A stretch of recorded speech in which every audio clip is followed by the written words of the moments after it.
I never thought I would have to worry about somebody scamming me for almost $2,000. Currently had somebody text me about a detail. I just recently started my own detailing company, so I thought it was pretty cool that he wanted to reach out. And kind of the gist of it, I'm gonna have everything scrolling up on the screen and stuff of what was being said up here so that you guys can see all of the screenshots. But basically, contacted him, just letting him know, like, good morning, what he was interested in, what he was interested in getting done. And he asked beforehand completely if I accepted checks. I'm a little bit skittish about checks, but overall, I was okay with it. And I had asked him to send me some pictures of the interior because he said that he could. So I was totally okay with that. And these interior pictures were blitzed. Like, it was destroyed. Everything was really, really, really bad.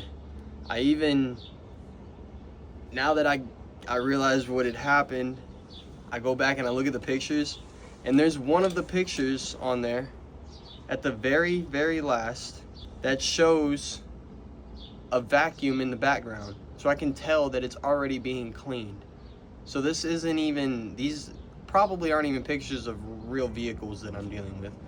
Either way, I'm hyped up because I'm like, okay, well, I got some details coming. It's gonna be great.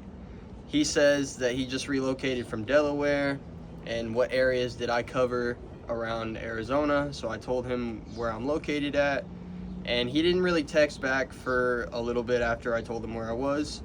So I contacted him again about halfway through my day. He ended up contacting me right away, letting me know where he was located at. It was around the Chandler area, so I was totally okay with that. I'm only about 20-25 minutes away from there. And then he started to really get into depth on how to process these checks and how to get everything done and whatnot.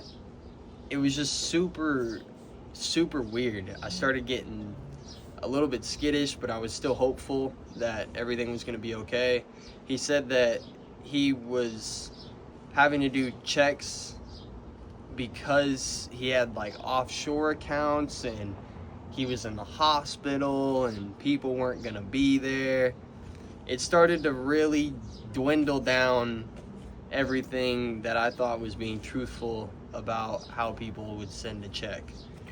And then after I asked him about making a down payment, because I wasn't going to accept the fact of him just sending me a check without a down payment, he said that he was okay with sending a down payment of $400. I wasn't okay with that. I wanted at least half. The total price was $1,745, so half of that was like $872.50, and he told me that that wasn't a problem. I sent him my email address so that he could have the check sent out to me. And then he started to ask me if I could send him photos of me sitting in front of my computer. I was very weirded out with that, but I even texted him and I said, that's a little strange, but okay. I was like, I don't have a problem. And then he even texted back, he said, my bad, sorry. The check will be $400 each because that's how I have them written. And I was super weirded out with that because the only way that that would happen is if you already have the check made, and we haven't discussed how much you're sending me yet, so why would you already have the check made? And then it just started to get really weird. The check, when I deposited it, actually wasn't cashing, obviously. I can put up a screenshot of what one of the checks looked like. It made me laugh because it just looks so Photoshop, it looks so fake. And this guy was blatantly like trying to be like, it works, like I know it works. He goes, here's a power washing I paid with my check in the past without any issues or doubt. Number one, that's not even correct English. Number two, $250 for a deposit is not the same as you sending me $800 for a deposit for 3 vehicles that you're trying to get. Like, it just, nothing made sense. I didn't like the way anything was adding up. So instead of me just, you know, being me and not just throwing it away, I kept trying to tell him. I said, do you have Zelle? I was like, there's a reason. If you have a bank account, you have Zelle, blah, blah, blah. That's when the offshore accounts and everything got brought up. And then I started to realize my girlfriend came in and said the emails that were being sent to me were from Brian Perez. When he texted me at the beginning of the text messages, his name was Jason Jordan. Ding, ding. So I figured, I was like, so what's your name again? He actually, on the screenshots you could see, he unsent the message, but he said that his name was Brian Perez. And then when I texted back, I said, I thought it was Jason. He said, oh yes, buddy, you're cooked. That's all I texted him back was, you're cooked. Because what?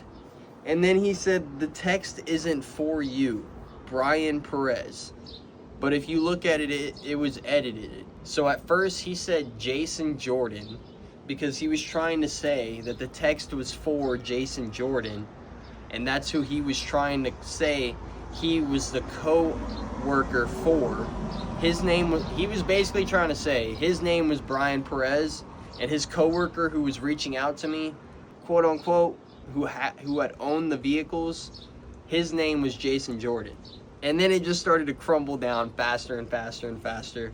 He then sent me a screenshot saying that his email wasn't allowing him to email me anymore, like it was blocked. And I said, all I texted back was, I bet it has. I haven't blocked you, but you're sus, bro.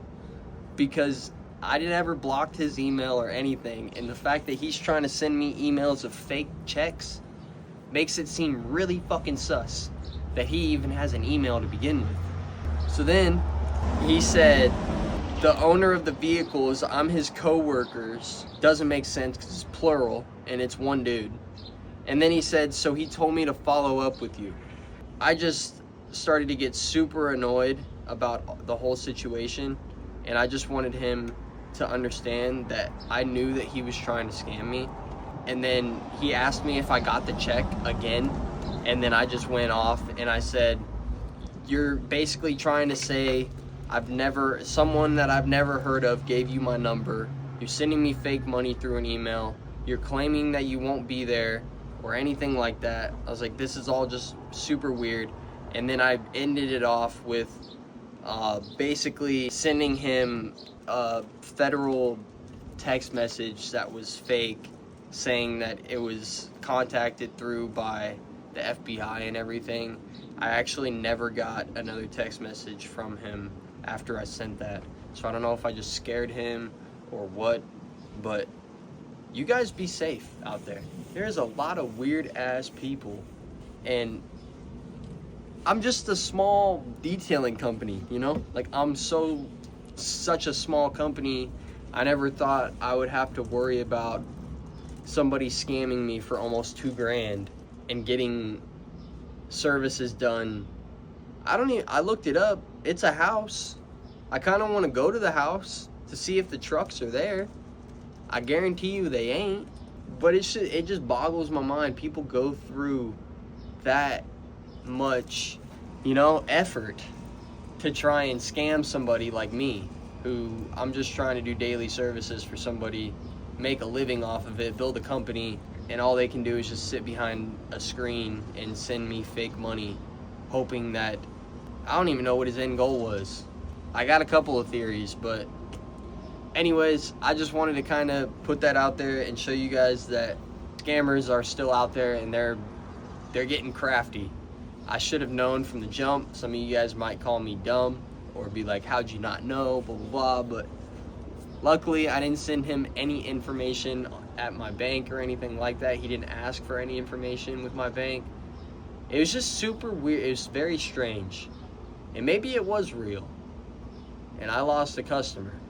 But who knows? Who knows? Hope you guys have a great day. I'll see you guys in the next one.